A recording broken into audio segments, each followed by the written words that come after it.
Bapa di sorga, Allah kami Khalik langit dan bumi, Allah yang menciptakan langit, bumi, laut, beserta isinya dan yang tidak pernah meninggalkan perbuatan tangannya. Allah yang disembah oleh Abraham, Ishak dan Yakub. Allah itu jugalah yang kami kenal dan kami sembah di dalam Yesus Kristus Tuhan dan satu-satunya juru selamat dunia. Kami bersyukur karena di hari baru, minggu pertama 5 Desember yang disertai sakramen perjamuan kudus, kami boleh menerima segala kebaikan, pengasihan, penyertaan, bimbingan dari Tuhan Yesus, sehingga kami masing-masing semakin setia, kuat, dan terus bersaksi bahwa kami adalah garam dan terang Kristus di dunia ini. Teduhkan suara yang bukan daripada Tuhan, sehingga kami sekalian boleh sungguh-sungguh diberkati oleh firman Tuhan. Yang lemah Tuhan kuatkan, yang memiliki persoalan Tuhan buka jalan, yang sakit Tuhan sembuhkan, dan apapun yang kami katakan mustahil, di dalam Yesus Kristus tidak ada yang mustahil. Jadilah kehendak-Mu sebagaimana Tuhan berencana pada hari ini. Di dalam nama Tuhan Yesus kami berdoa dan bersyukur. Amin. Silakan duduk kembali jemaat yang dikasihi Tuhan Yesus. Shalom. Adalah satu kehormatan saya dapat melayani di jemaat GKRI di tempat ini, dan terima kasih untuk Bapak dan Ibu Gembala, yaitu Pastor Jimmy Loho yang kemarin juga terpilih sebagai ketua dari PGLI untuk Kepulauan Riau. Hari ini jemaat yang dikasih oleh Tuhan Yesus, saya akan bicara sedikit tentang keluarga yang diambil dari Kisah Para Rasul pasal 18 ayat 1 sampai ayat yang ketiga. Kisah Para Rasul pasal 18 ayat 1 sampai ayat yang ketiga. Demikian firman Tuhan. Paulus di Korintus. Kemudian Paulus meninggalkan Athena lalu pergi ke Korintus. Di Korintus ia berjumpa dengan seorang Yahudi bernama Aquila yang berasal dari Pontus. Ia baru datang dari Italia dengan Priscilla istrinya, karena Kaisar Claudius telah memerintahkan supaya semua orang Yahudi meninggalkan Roma, dan Paulus singgah ke rumah mereka. Ayat 3. Dan karena mereka melakukan pekerjaan yang sama, ia tinggal bersama-sama dengan mereka. Mereka bekerja bersama-sama karena mereka sama-sama tukang kemah. Sedemikian jauh pembacaan firman Tuhan. Yang berbahagia adalah jemaat Tuhan yang mengasihi Kristus dan setia terhadap firman Tuhan. Aquila dan Priscilla, suami istri orang Yahudi yang sebelumnya tidak mengenal Yesus Kristus. Tetapi sebuah peristiwa yang terjadi secara luar biasa, di mana Kaisar Claudius, seorang penguasa yang sangat terkenal di tahun 47 Masehi, dia mengusir semua orang Yahudi keluar dari Roma, dari Italia. Saudara bisa bayangkan bagaimana suami istri yang bekerja membuat kemah. Sangat terkenal karena pada waktu itu kecuali orang-orang Yahudi, mereka sudah memiliki rumah-rumah yang permanen. Sehingga membuat kemah adalah sebuah pilihan yang sangat dibutuhkan pada waktu itu, karena kemah bisa dibongkar pindah dari satu tempat ke tempat yang lain. Tidak membutuhkan batu bata, semen dan lain sebagainya.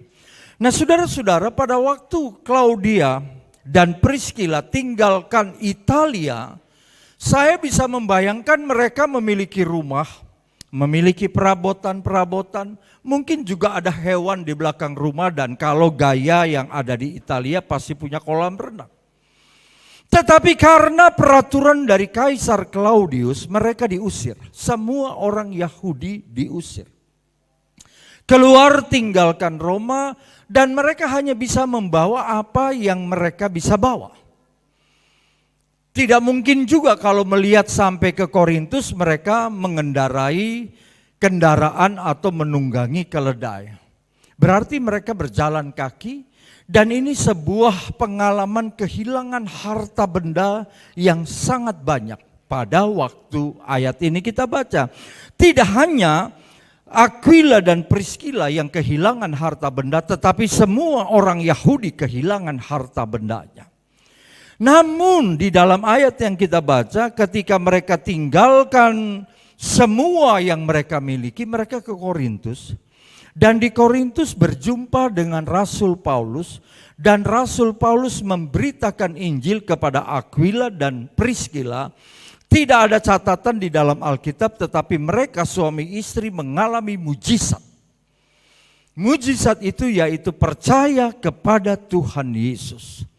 Dan pada waktu mereka mengalami mujizat percaya kepada Tuhan Yesus, mereka dibaptis. Menjadi pengikut Yesus. Orang Yahudi yang anti Yesus sekarang menjadi orang Yahudi yang percaya kepada Tuhan Yesus. Hal yang terindah dalam kehidupan rumah tangga Aquila dan Priscilla ada pada ayat yang ketiga. Karena di ayat yang ketiga dikatakan mereka melakukan pekerjaan yang sama dan tinggal bersama-sama. Beberapa kali disebut bersama-sama, bersama-sama. Yesus pernah mengajarkan kalau suami istri, keluarga terpecah-pecah, mereka tidak akan bertahan. Beberapa bulan yang lalu saya diminta oleh lembaga Alkitab untuk meluncurkan Alkitab Parenting. Alkitab Parenting adalah Alkitab yang diperuntukkan bagi orang tua mengasuh anak-anaknya. Pada waktu saya berkhotbah di dalam peluncuran Alkitab Parenting dari Lembaga Alkitab Indonesia, saya memberikan sebuah data di Amerika, anak-anak yang berusia 12 tahun ke bawah, mereka sudah terbiasa menonton iklan-iklan televisi, sehingga mereka lebih paham dunia iklan daripada kenyataan-kenyataan sebagai anak-anak yang bertumbuh. Apa akibatnya ibu bapak sekalian? Ini karena anak-anak lebih menyukai menghafal jingle-jingle yang ada di dalam iklan. Dan di dalam 1 tahun mereka pernah menonton rata-rata iklan 100.000 kali. Jadi iklan yang mempengaruhi anak-anak di Amerika, akibatnya anak-anak bertumbuh dengan konsep-konsep iklan. Saya seorang pendeta yang tidak merokok, karena di dalam Alkitab dikatakan, tahukah kamu bahwa tubuhmu adalah bait Allah? Tubuh harus dijaga tetap kudus. Sehingga pada waktu saya mulai memikirkan tentang kehidupan, betapa kita orang tua harus menjadi teladan. Kunci dari keteladanan itu adalah hiduplah bersama-sama. Jangan pergi ke gereja hanya seorang ibu, ayah tidak. Jangan pergi ke gereja seorang ayah, ibu tidak. Jangan pergi ke gereja hanya anak-anak dan orang tua tidak. Ayat 3 adalah bersama-sama, bersama-sama.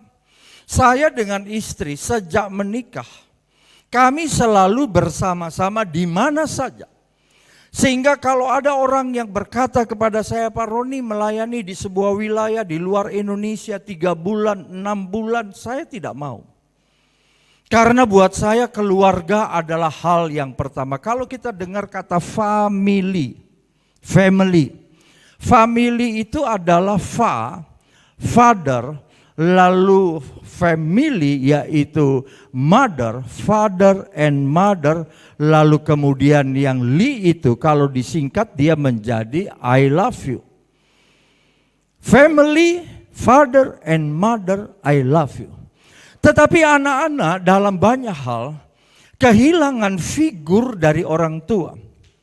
Satu orang percaya di dalam keluarga, dia mempengaruhi keluarganya. Mama, papa, kakak, adik, oma, opa, cucu, menantu, dan seterusnya. Satu keluarga yang menjadi orang percaya akan mempengaruhi gereja.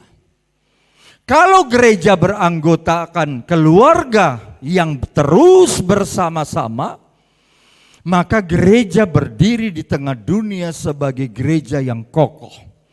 Tetapi seringkali gereja menjadi lemah karena gereja tersita hanya mengurus anggota jemaat yang kehidupannya tidak berjalan bersama-sama. Di gereja di mana Tuhan percayakan saya melayani, selama 25 tahun saya menjadi gembala sidang, sekarang sudah 26 tahun, saya menjadikan hari Minggu kelima sebagai hari Minggu orang tua dan anak-anak duduk dengar firman Tuhan sama-sama. Ada kalanya anak-anak beribadah sekolah minggu, ada remaja, ada kelas kecil, kelas besar dan seterusnya. Tapi hari Minggu kelima semua harus duduk sama-sama dan dengar firman Tuhan tentang keluarga. Kalau kita keluarga sendiri-sendiri, saya pembinaan gereja selalu mengatakan, ayo suami istri datang. Tetapi saya sedih kalau yang datang hanya ibu, bapaknya sibuk. Atau datang bapak yang sudah pensiun, ibunya yang sibuk. Harusnya selalu sama-sama. Mari kita buktikan di dalam ayat yang ke-11. Di dalam ayat yang ke-11, maka tinggallah Paulus di situ, di Korintus, selama 1 tahun 6 bulan, dan ia mengajarkan firman Allah di tengah-tengah mereka. Aquila dan Priscilla bukan saja orang yang percaya Yesus, tetapi Aquila dan Priscilla adalah orang yang mau belajar firman Tuhan bersama-sama. Pada ayat yang ke-11 dikatakan 1 tahun 6 bulan. Dan Paulus bukan mengajar seperti sekarang, kelas-kelas di jemaat 1 minggu 1 kali. Setiap hari 1 tahun 6 bulan belajar firman Tuhan. Saya punya kesaksian ibu bapak yang saya kasih dalam Kristus. Ada seorang jemaat, bukan anggota di mana saya melayani. Dia datang kepada saya dan minta mendoakan istrinya yang sakit. Dan istrinya punya gejala penyakit saraf yang jarang ditemukan di kebanyakan orang sakit. Kalau lihat lampu terang seperti ini, dia stres. Kalau dia dengar suara televisi, dia stres. Kalau dia dengar mobil dihidupkan oleh suaminya, dia stres. Jadi dia hanya ingin di kamar dengan lampu yang gelap. Artinya cuma satu yang kecil saja. Tidak ada penyakit yang sering dijumpai seperti ibu ini. Waktu saya berdoa, ibunya tidak ada, saya berdoa kepada suaminya. Suaminya adalah seorang pengusaha penangkap ikan di Kepulauan Seribu. Sehingga kemudian dia mulai bisnis, dia dari Jerman tinggalkan pekerjaannya, sekarang beralih menangkap ikan. Kapalnya tidak besar tapi ada beberapa. Dan kemudian saya katakan begini, Pak, kalau Bapak mau diberkati Tuhan, urus istri. Jadi pengusaha ini dia harus dampingin istrinya yang sakit itu.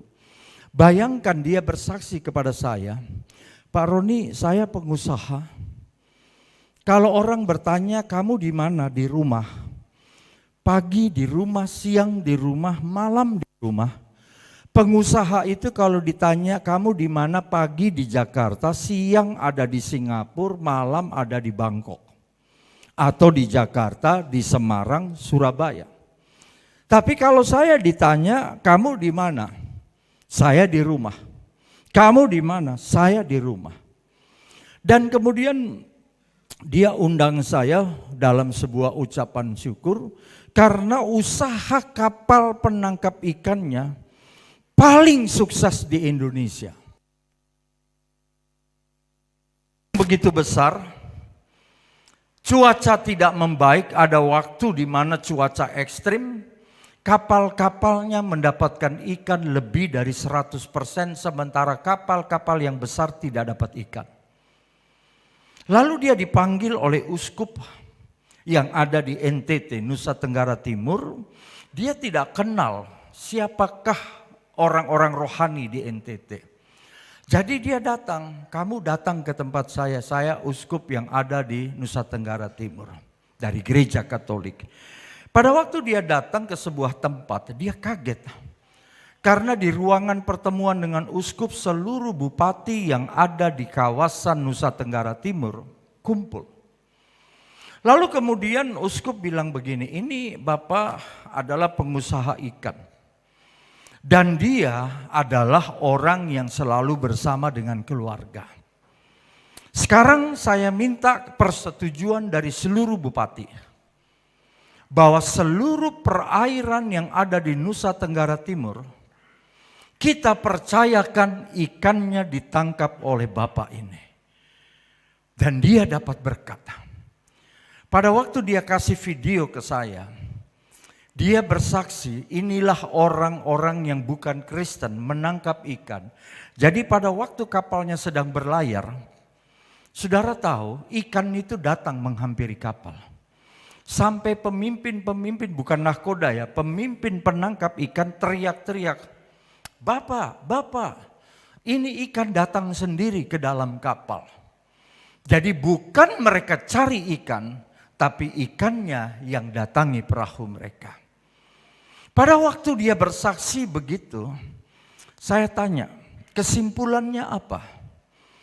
Dan dia menjawab sebuah kalimat yang sangat menyentuh hati. Dia berkata, saya baru mengerti, kalau saya mengurus keluarga, bisnis saya diurus oleh Tuhan Yesus. Kalau saya mengurus keluarga, bisnis pekerjaan saya diurus Tuhan Yesus. Saya mengurus istri dan anak-anak saya, maka berkat Tuhan beri melalui bisnis itu. Sekarang dia diberkati Tuhan. Betapapun pekerjaan bisnisnya menuntut dia ada di laut, tapi dia selalu menjaga istrinya. Itu bersama-sama. Yang kedua, dia belajar firman Tuhan bersama dengan istrinya. Tidak mau menangis dalam kamar meratapi nasib. Tuhan, kenapa saya mau melayani Tuhan, lalu istri saya sakit? Tidak, belajar firman Tuhan.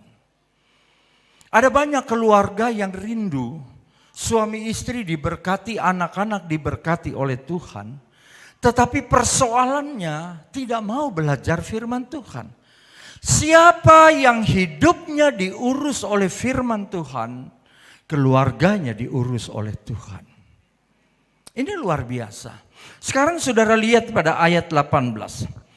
Paulus tinggal beberapa hari lagi di ayat 18 dari Kisah Rasul 18 di Korintus.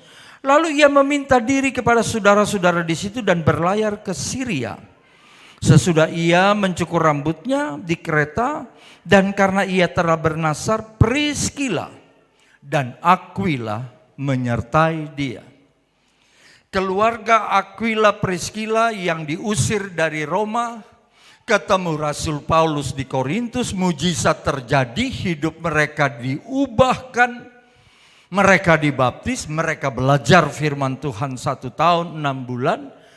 Cukup hanya belajar? Tidak. Sekarang ikut dari Paulus melayani. Nasar dari Paulus, saya mau melayani. Dan Aquila, Priskila menyertai Rasul Paulus. Luar biasa.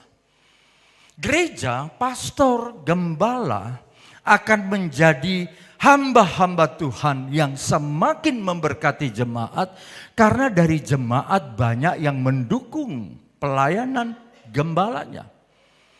Coba saudara lihat ayat yang ke-18. Priskila dan Aquila menyertai Paulus.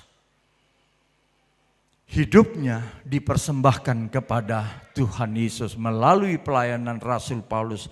Sekarang saudara lihat ayat 26. Pada ayat yang ke-26, pada waktu ayat 24 ada orang Yahudi bernama Apolos berasal dari Alexandria, seorang yang fasih bicara, sangat mahir dalam soal-soal kitab suci. Tetapi waktu dia bicara di dalam rumah ibadah salah semuanya. Sehingga pada ayat yang ke-26 kita baca, ia mulai mengajar dengan berani di rumah ibadat, tetapi setelah Priskila dan Aquila mendengarnya, mereka membawa dia ke rumah mereka dan dengan teliti menjelaskan kepadanya jalan Allah. Rumah tangga harus tahu firman Tuhan. Ketika Apolos yang dari Alexandria berani bicara tentang Tuhan, tetapi ternyata keliru.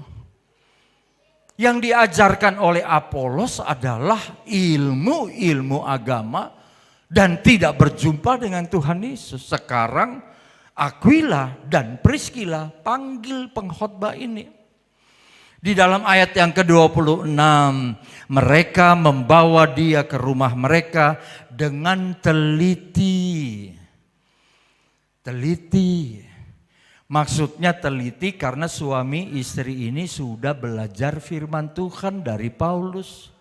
Yang Rasul Paulus sampaikan adalah Tuhan Yesus Kristus. Dan Apolos menjadi orang yang berubah karena peranan suami istri ini, Aquila dan Priskila.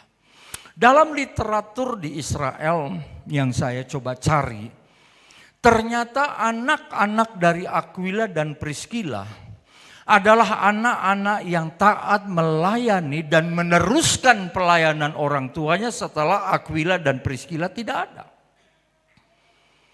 Ibu bapak yang hari ini berkeluarga, suami istri harus bersama-sama. Jangan karena pekerjaan kita mengerti pekerjaan sibuk.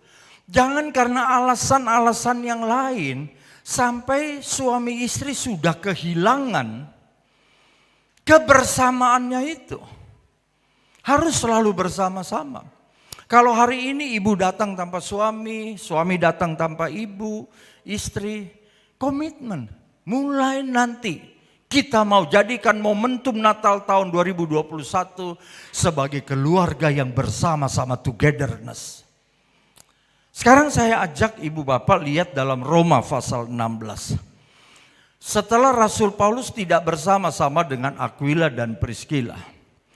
Di dalam Roma pasal 16, kalau kita lihat ayat yang ketiga, sampaikan salam kepada Priskila dan Aquila, teman-teman sekerjaku dalam Yesus Kristus.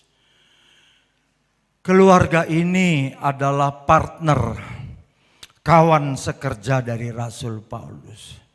Ibu bapak yang bergereja di jemaat GKRI di tempat ini harus menjadi kawan sekerja buat pastor gembala, harus. Bukankah seringkali kita menjadi beban tambahan dari bapak ibu gembala kita? Karena kita kalah dalam kehidupan rumah tangga kita tidak menjadi kesaksian. Saya ibu bapak adalah anak dari korban perceraian orang tua saya. Pada waktu ayah dan ibu saya mau bercerai, ayah saya seorang tentara, dia panggil kita 5 anak dan tanya kepada kita, kalian tahu besok papi dan mami mau cerai, kalian mau ikut siapa? Kakak saya tuh sampai sekarang gak mau menikah karena peristiwa itu. Kakak saya seorang wanita yang terlampau cantik, pekerjaannya sangat banyak. Sekarang dia menjadi lemah. Ketika kita semua ditanya oleh ayah pakai baju tentaranya, kalian ikut mami atau ikut papi? Kakak saya menangis dan dengan gemetaran dia berkata, kami mau ikut papi karena takut. Malamnya ibu kami panggil kami dengan air mata. Ibu saya bilang gini, mami mau dicerai oleh papi. Kalian mau ikut siapa? Kakak saya nangis. Dia peluk kaki ibunya, ibu saya, dan berkata, kita semua mau ikut mami. Itu hal yang tidak pernah bisa saya lupakan, terlampau sulit untuk memilih. Karena itu ayah kita, karena itu ibu kita. Ketika orang tua tanya mau ikut siapa, yang bertanya kita pasti jawab mau ikut papi. Yang bertanya mami, kita bilang mau ikut mami. Tapi kita sebenarnya sedang terluka luar biasa pada waktu itu. Sehingga saya bertumbuh menjadi anak nakal. Orang berkata itulah broken home. Saya belum mengerti. Saya menjadi anak yang terlampau jauh dari Tuhan. Tetapi kemudian Tuhan Yesus tangkap saya tahun 79. Saya sudah terlibat narkotika, sekarang ini narkoba. Saya hidupnya hanya bergantung kepada obat. Tidak ada orang yang bisa menyembuhkan saya. Tiap pagi saya sudah suntik diri saya dengan heroin. Tetapi tahun 79 setelah saya ibadah dari sebuah ibadah pemuda, seorang pendeta yang tidak terkenal berkhotbah tentang Yohanes 3 ayat 16. Karena begitu besar, saya duduk di belakang dan saya bertanya, memangnya ada kasih? Kalau kasih ada, kenapa papi dan mami saya bercerai? Hidup kita tidak karu-karuan. Saya terlibat di geng di Jakarta. Saya berkali-kali mau mati karena obat. Teman-teman saya semua mati karena obat, karena heroin. Tapi hari itu tanggal 25 Maret tahun 79. Setelah dengar firman Tuhan, saya bilang, Tuhan Yesus tolong saya. Kalau memang saya harus mati, biarlah saya mau mati dengan kasih yang saya dengar malam ini. Saya dari kecil sudah tahu tentang apa itu Tuhan Yesus, sekolah minggu. Saya bergereja di GPIB Paulus di kawasan Jakarta. Dan malam itu saya bilang, saya minta ampun. Saya sudah hidup menjadi anak yang jauh dari apa yang ibu saya mau. Kemudian ayah saya meninggal karena dia nikah lagi dengan seorang tentara juga. Kita sulit menempatkan diri. Jadi tanggal 25 malam itu saya berdoa. Dari air mata habis muncul ingus. Sampai ingus saya sudah mengotori seluruh badan saya, terkuras habis. Saya melihat diri saya terlampau kotor. Tapi yang saya bilang, saya ingin mengenal kasih Tuhan Yesus. Dan ibu bapak sekalian, satu hal yang terjadi pada hari itu, saya merasakan kehangatan kasih. Tidak ada gempa, tidak ada pintu terbanting, semua tenang. Dari jam 10 malam sampai jam 4 pagi saya hanya menangis.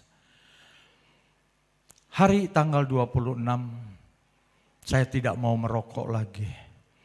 Saya lihat lemari saya banyak jarum suntik, ada obat, ada Librax, ada Mogadon, ada macam-macam obat yang biasa anak-anak muda konsumsi. Saya tidak ingin lagi itu.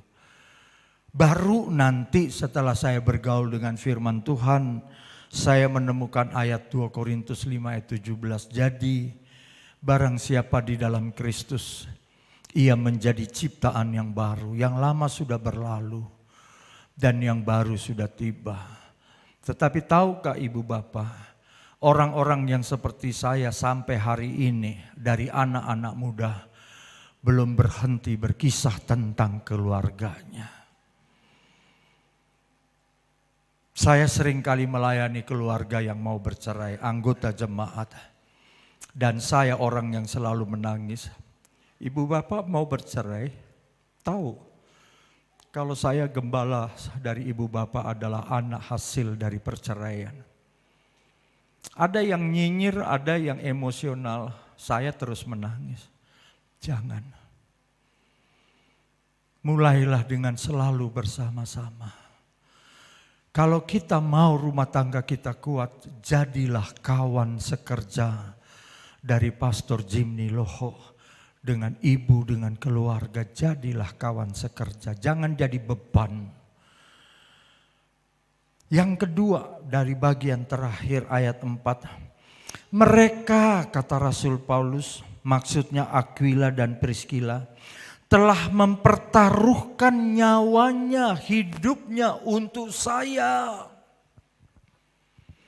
Aquila dan Priscilla adalah suami istri yang bertobat sungguh-sungguh, yang hidupnya diubahkan sungguh-sungguh. Mereka telah mempertaruhkan nyawanya untukku. Dan bukan aku saja yang berterima kasih, tetapi juga semua jemaat yang bukan Yahudi berterima kasih kepada suami istri Aquila dan Priscilla. Mereka mau serahkan nyawanya demi pelayanan yang sedang saya lakukan. Kalau saya khotbah ini di gereja, bukan buat saya. Pertaruhkan nyawa saudara buat gembala. Karena saudara dituntun, dibimbing oleh gembala dengan seluruh hidupnya, dengan seluruh kekuatannya. Saudara tidak perlu kasih uang yang terlampau banyak. Gembala tidak begitu butuh itu. Yang gembala mau, saudara serahkan hidupnya kepada Kristus dan menjadi bagian dari pelayanan yang tidak terpisahkan. Di situ menjadi indah gereja, menjadi indah jemaat. Karena ada suami istri yang mau mempertaruhkan nyawanya. Di Jakarta ada banyak gembala difitnah oleh anggota jemaatnya sendiri. Jadi saya bilang jadi gembala itu tidak mudah. Kalau punya mobil dibilangnya kita makan uang, tidak punya mobil kurang iman. Kita gemuk salah, kita kurus salah, yang benar yang mana? Berhenti yang seperti itu dan jadilah suami istri yang mempertaruhkan nyawanya seperti Aquila dan Priscilla kepada Paulus. Sehingga Paulus bilang begini, bukan saya yang berterima kasih. Semua orang yang bukan Yahudi juga berterima kasih kepada kalian. Hamba Tuhan juga menjadi kuat. Kita seringkali mendengar kalau jemaat punya masalah mengadu kepada pastor, mengadu kepada gembala. Kalau gembala punya masalah kemana? Saya bilang kepada jemaat. Karena jemaat adalah pendukung setia dari gembala. Ada gembala yang mau bunuh diri karena hidupnya hanya direcoki oleh jemaatnya. Tidak mudah. Gembala itu dipanggil oleh Tuhan Yesus menjadi gembala. Terakhir, coba kita lihat ayat yang kelima. Salam juga kepada jemaat di rumah Aquila dan Priscilla. Oh, rupanya di rumah Aquila dan Priscilla ada ibadah, ada persekutuan. Paulus sudah bentuk mereka, tidak punya apa-apa. Keluar dari rumah yang ada di Roma, diusir oleh Claudius, hanya bawa pakaian-pakaian saja. Tetapi sekarang mereka sudah punya rumah. Rumah dulu hanya buat cari uang. Rumah sekarang buat ibadah. Beda bukan? Dan pada ayat yang kelima, pasal 16, salam kepada Epenetus, perhatikan ayat 5, saudara yang saya sayangi, yang kukasihi, yang adalah buah pertama dari daerah Asia untuk Kristus. Dia muncul bukan dari rumah ibadah yang dikenal sinagog, tetapi dia muncul dari keluarga Aquila dan Priscilla dalam rumah tangga ini. Orang pertama, buah pertama pelayanan Rasul Paulus yang disebut orang pertama yang percaya di Asia adalah Epenetus. Dan dia ada di rumah Aquila dan Priscilla yang mengasihi Tuhan Yesus dan mendukung pelayanan Rasul Paulus. Kisah ini berhenti sampai di sini ketika Rasul Paulus sudah berpisah. Paulus bicara sama semua kawan-kawannya. Salam ya, Aquila dan Priscilla adalah kawan sekerja saya. Saya berhasil melayani, dikuatkan karena sama-sama. Dan mereka adalah suami istri yang mau mati buat saya, mempertaruhkan nyawanya buat saya. Salam buat jemaat yang ada di rumah Aquila dan Priscilla. Dan kata Rasul Paulus, dengan orang yang bernama Epenetus. Dia adalah orang pertama buat Asia yang muncul dari rumah Aquila dan Priscilla. Jemaat yang dikasih Tuhan, yuk kita buat ibadah di rumah atas bimbingan gembala, atas bimbingan Pastor Jimmy, Loho dan Ibu. Kita buat persekutuan dari rumah saudara. Orang pertama yang saudara utus adalah anak-anak saudara sendiri. Amin. Orang pertama yang muncul dalam gereja ini berikutnya adalah anak-anak saudara sendiri. Tuhan Yesus memberkati. Selamat hari Natal. Amin. Bapa di sorga, terima kasih untuk firman-Mu. Terima kasih untuk kebenaran yang sudah kami dengar. Kuatkan kami sebagai suami istri. Karena kami rindu suami istri hidup selalu bersama-sama. Meteraikan firman-Mu dan berkati jemaat-Mu di tempat ini sehingga tetap setia dan selalu bersama-sama. Suami istri, orang tua, anak, mama, papa, semua selalu bersama-sama. Dalam kesempatan ini kami berdoa buat gembala-Mu, Pastor Jimmy Loho dan Ibu dan keluarga. Kami mau menopang pelayanan hamba-Mu. Kami mendukung pelayanan hamba-Mu. Engkau yang telah mengutus menetapkannya. Dan biarlah kami bukan menjadi bagian yang menambah beban gembala kami. Tetapi kami mau menjadi kawan sekerja yang mengarahkan wajahnya kepada seluruh kepulauan Rio dan Batam di sekitarnya. Agar kami ikut pelayanan dari gembala kami. Dan disitulah kami akan melihat bahwa keluarga kami akan menghasilkan epenetus. Anak-anak kami adalah buah-buah kebersamaan dalam pelayanan kami. Terima kasih Bapa, dalam nama Yesus kami berdoa. Amin.